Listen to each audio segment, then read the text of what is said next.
ఒంటరితనంతో బాధపడుతున్న ఒక మహిళను ఆసరాగా తీసుకొని ఆమెను తన అవసరాలకు 10 మంది వాడుకున్నారు. మరి వారి జీవితం ఏమైందో తెలుసా? ఇలాంటి మంచి మంచి సందేశాత్మక కథల కోసం డిపి స్టోరీ టైం ఛానల్ అయితే ప్రతి ఒక్కరూ సబ్స్క్రైబ్ చేసుకోండి. ఒక కుగ్రామంలో భార్యాభర్తలు ఇద్దరు చాలా సంతోషంగా జీవిస్తూ ఉన్నారు. వారికి పెళ్ళే 5 సంవత్సరాలైంది కానీ పిల్లలైతే లేరు. ఈ నేపథ్యంలో అతను లారీ డ్రైవర్గా పనిచేసేవాడు. ఒకానొక సందర్భంలో ఆ లారీ యాక్సిడెంట్ గురై అతను మరణించడం జరిగింది. ఆమె ఒంటరి అయ్యింది. కానీ వారికి కనీసం రేషన్ కార్డు కూడా లేదు. ఆ పరిస్థితుల్లో ఆమెకు రేషన్ కార్డు ఇప్పిస్తానని చెప్పి ఆ ఊరు సర్పంచ్ ఆమెను ఓదారుస్తూ, నీకు రేషన్ కార్డు నేను ఇప్పిస్తాను, నీకు అండగా ఉంటానంటూ మాయమాటలు పలికాడు. అలా రోజులు గడిచే కొద్దీ రేషన్ కార్డు ప్రాసెస్లో తన అవసరం తీరిస్తే నీకు రేషన్ కార్డు వస్తుంది అన్న విధంగా ఆమె భుజం పైన చెయ్యడం మొదలుపెట్టాడు. తొలుత అతనితో మొదలైంది.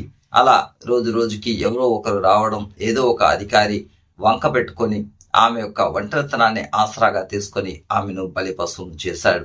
ఇలా 10 మంది అధికారులు ఆమెను వాడుకోవడం జరిగింది. కానీ ఆమె ఒంటరితనం, మరో పక్క ఆకలి బాధ ఏమీ చెప్పలేక, ఎదురు మాట్లాడలేక మిన్నకుండిపోయింది.